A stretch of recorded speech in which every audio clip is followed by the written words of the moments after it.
Rostheehof's brow lifts slightly as you and Gjalep stand staring at him. Her cheeks are flushed lavender, and you can tell that her mind is spinning in a million different directions. Gjalep shoves past him into the room, and you scurry after her. My sister! Is she? She falters. The room is clearly empty, and you're guessing that she'd been able to smell if Griep had been by recently. You have not seen her? The vague, amused look on his face immediately disappears, and Rostheehof follows you into the room, closing the door behind him. What do you mean?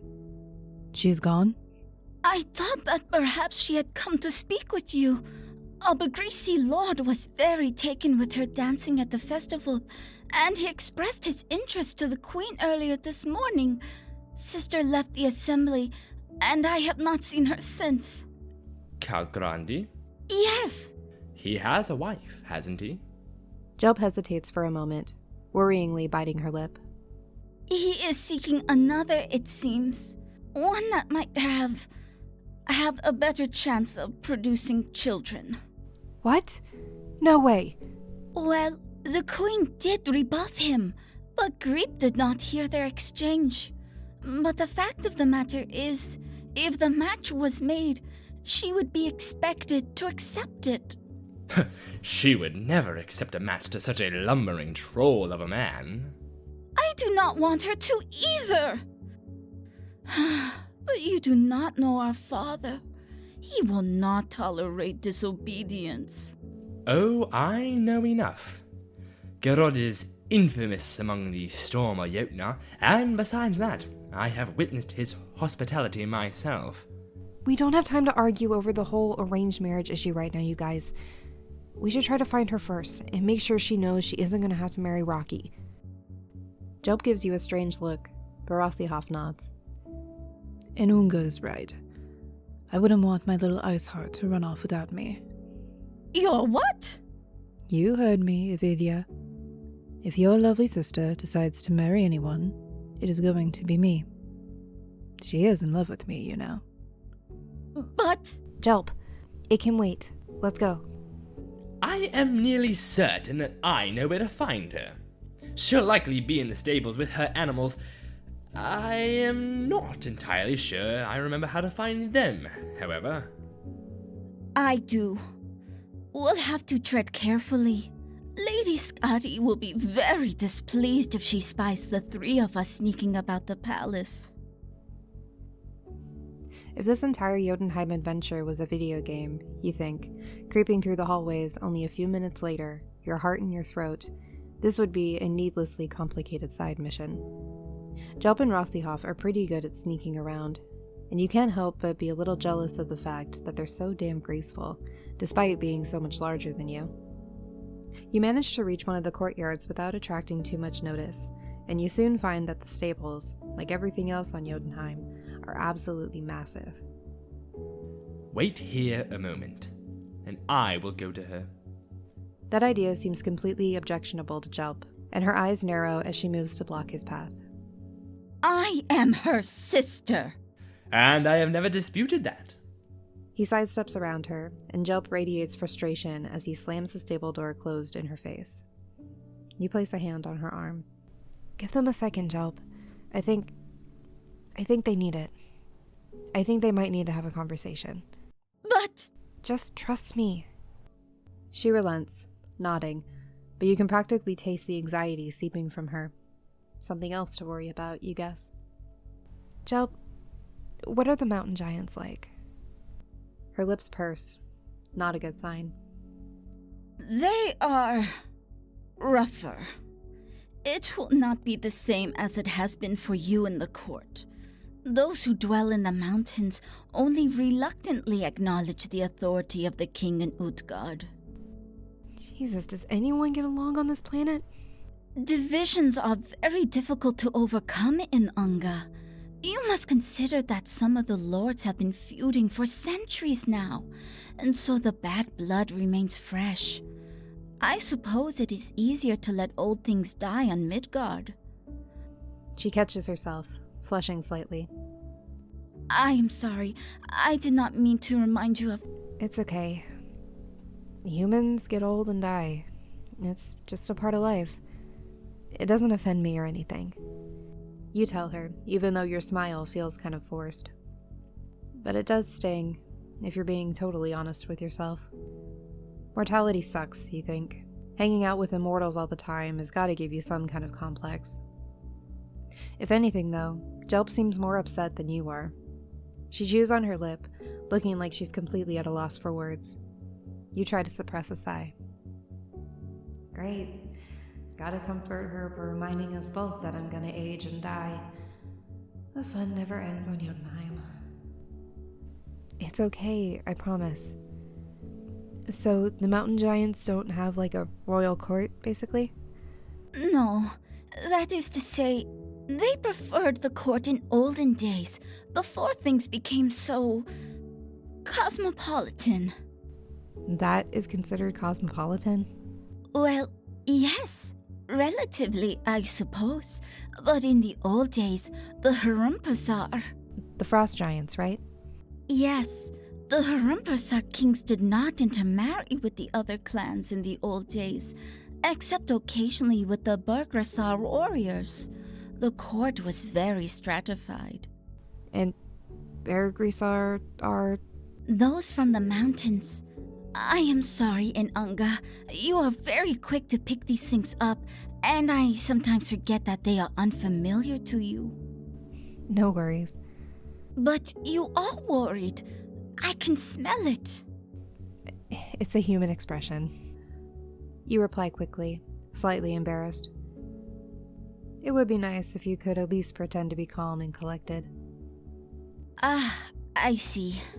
Well, in any case, they are not fond of all the intermingling that King Lafe and his father entertained in the court, and I expect that they will be very displeased to see that most of In-Ili's retinue is from the forests.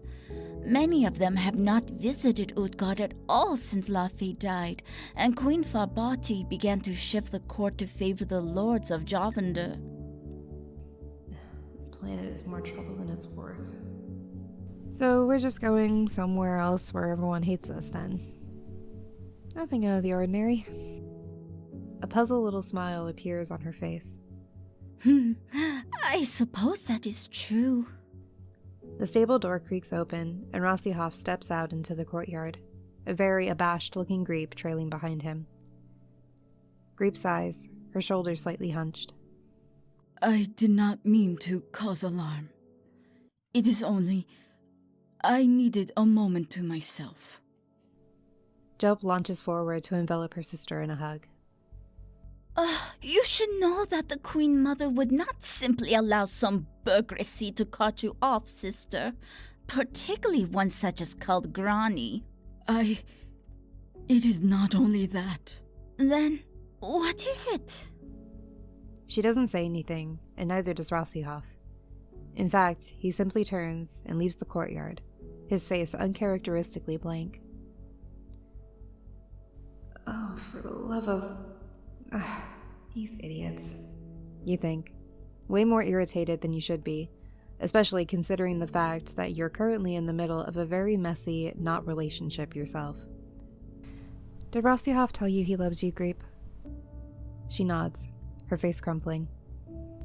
And you didn't say it back. She shakes her head. But you do, right? And you want to be with him? Yes. Griep whispers, and then she buries her face in her sister's shoulder. You're on the verge of launching into a pep talk when the twins both stiffen and release each other, and a few giants pass through the courtyard only seconds later. Pep talk will have to wait, you decide. This place is a little too public for an emotional tirade. We do not have time for these things. I am told that we are bound for the mountains, and we should begin to prepare. I suppose we should write to Father as well, and inform him that we will be gone from Utgard for some time. Sister... I do not wish to speak of it, Gjalep. You're a little surprised by the force in her voice, but you get it. You don't particularly like discussing your miserable, convoluted love life either. And you don't even have some kind of ancient clan feud to worry about on top of it all.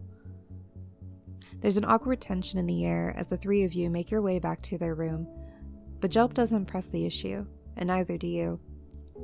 You figure your best bet is just to convince Loki, in private, that it's worth pissing off the forest giants to set up some kind of betrothal arrangement for Griep and Rostheehof. He does seem to love pissing people off, after all.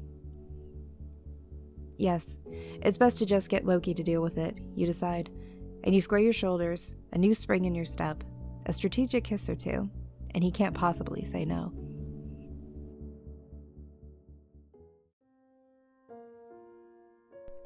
No. But Loki... No, mortal. This is none of my concern, and you would do well to distance yourself, before you're caught up in some sort of ancient blood feud. You're one to talk. You retort, clambering into bed. No more kisses for you, Loki. Meaning? His voice is icy, but you can tell it's just a front. It's been a long day for everyone, it seems, and the new journey looming overhead isn't exactly soothing any tempers.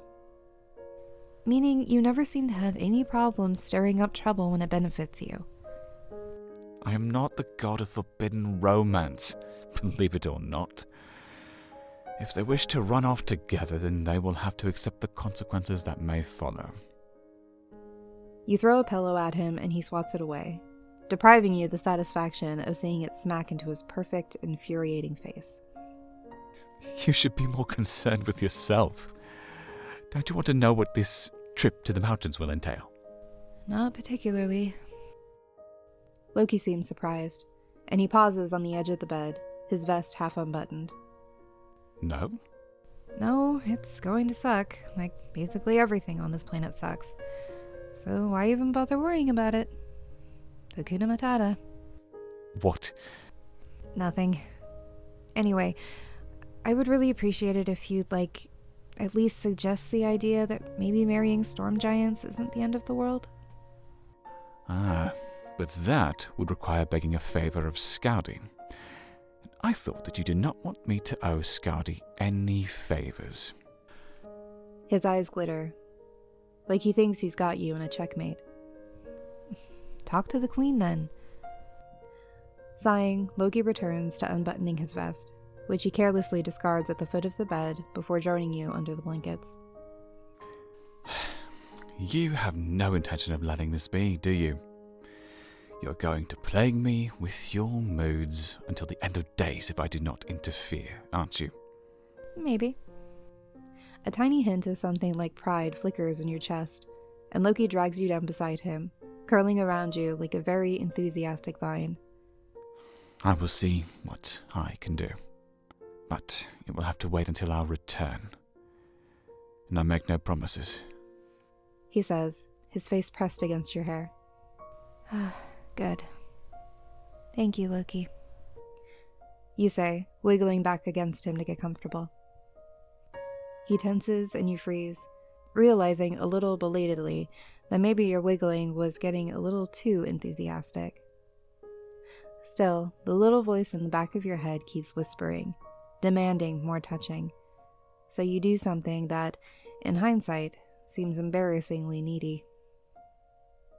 You move his hand from where it's lightly rested on your stomach, dragging it lower. It's a good thing he's behind you, because you're pretty sure your face is probably glowing red.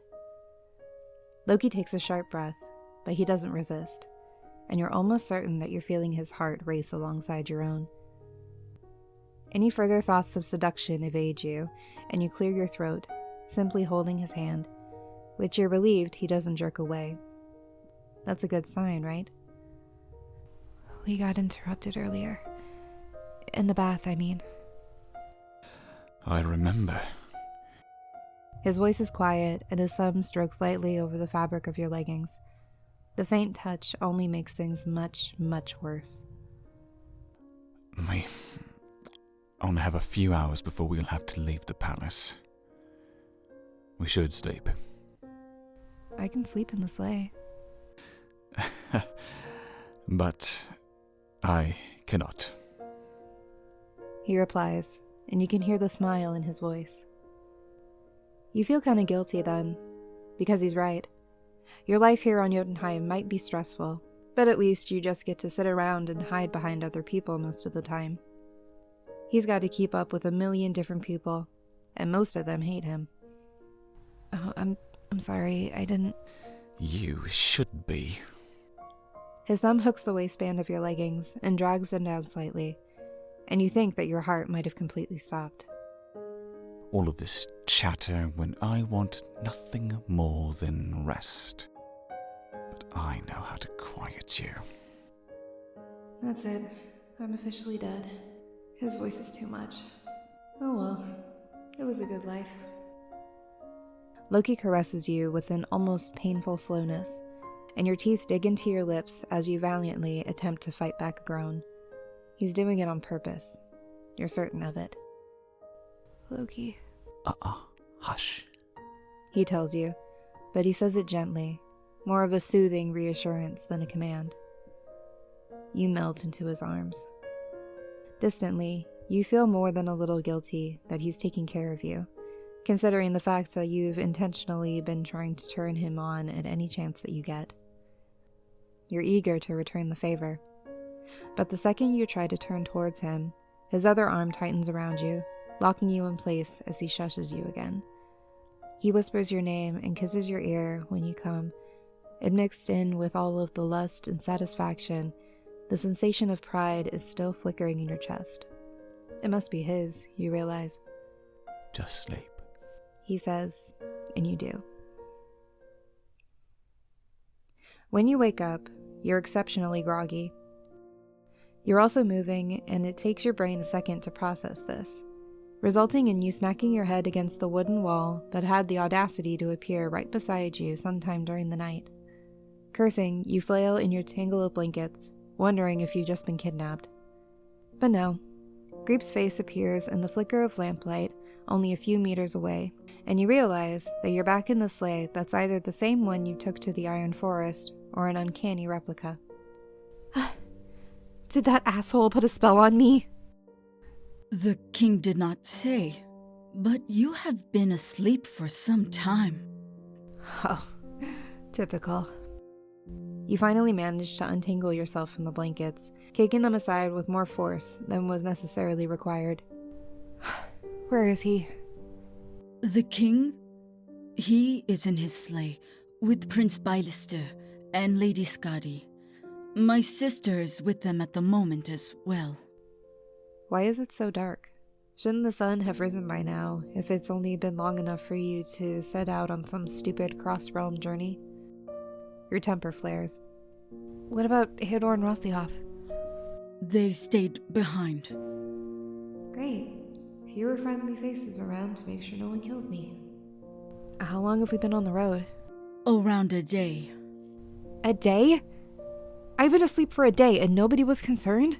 Illy would never leave you here if something was wrong. And you mortals have strange little bodies. We thought that perhaps it was a normal occurrence.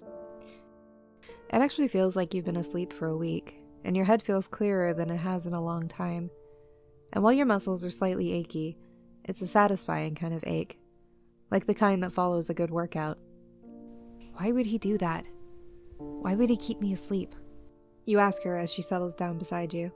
Griep rests her chin on her hand. I can only hazard a guess. But I assume it is to spare you some of the stress of travel in these harsh conditions, given how the king seems to dote upon you. You think he dotes on me? Of course. Do you not? She taps her fingers on her chin for a moment, lost in thought. Do you know, Inanga, that I have never once seen a man act this way? What do you mean? It is normal for mate-bonded partners to be very attached, of course. Even if they do not care for each other, the bond is a powerful thing. I have seen this with my own father and mother. But the king treasures you. It is not the bond.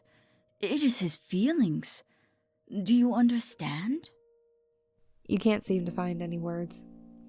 I think that he worries that you will hate him. I have been in the king's presence long enough to understand some of his how would you say it? Nuances? When he takes an action that upsets you, he becomes upset. That's just the mate thing. No! The bond is not necessary, nor is it responsible. When you love someone... She catches herself, seemingly only to realize how her fists have begun to curl in her lap. Her voice drops. When you love one another, it is possible to make decisions in the interest of their well-being, even if they do not understand it. The giants in this party are not the ones you are familiar with for the most part. My clan, those of us who attend the Queen at court, are familiar with you at least. You are no longer such a spectacle to them. But because of our destination, we travel with many frost giants, as well as Lord Kaldrani and his men. And the king had you tucked away safely before any of them came to join the caravan. We're going to need to have a talk about magical boundaries, you decide. Or maybe, if you ever figure out how to actually do something with his magic, you can just try it out on him and see how he likes it. He probably doesn't even think about what it's like to be unsuspectingly bespelled. Come to think of it, he's been using magic for hundreds of years. It's probably just an instinct at this point. Oh man, I keep forgetting that he's so old. Your temper lessens a bit. Griep's right. Loki does seem like he's trying to keep you relatively content, especially lately. And you can't think of any particular nefarious purpose he'd have for wanting you to sleep the trip away, aside from maybe wanting to avoid feeling your stress for the entire trip. Yeah, we're definitely going to have a talk. Hey, Griep. Yes? Want to play that card game? She smiles, visibly relaxing now that you've decided to stop fussing over love and magic and Loki and Illy. I would love to. By the fourth day on the road, you started to decide that you actually wish Loki knocked you out for longer. The weather is even worse than it had been on the way to the forest, which means that you're spending basically every second bundled up in the sleigh. It's too cold for you to go outside when the caravan stops for the occasional break, unless Loki is available to come by and make sure you've gotten enough magic to keep you from getting frostbite. There was one particularly mortifying moment when you had to demand that Gjalep go fetch him from his campfire. Look, I've held it in for as long as I can, and I'm honestly prepared to freeze to death if I have to. She rushed away, clearly worried that you might actually do yourself in by seeking out a bathroom in the snow. And it was obvious that Loki had been laughing when he appeared at the door of the sleigh moments later. The innumerable duties of the king. He said, and you had been sorely tempted to smack him. He's been pretty good about stopping by to check on you since then, but he never lingers for long. You can tell that the mood outside the sleigh is tense, and so you decide that you can wait until you're back at home to scold him for the sleeping spell stunt. Home. Your stomach drops. Did you really just think of Utgard as home? That's probably not a good sign.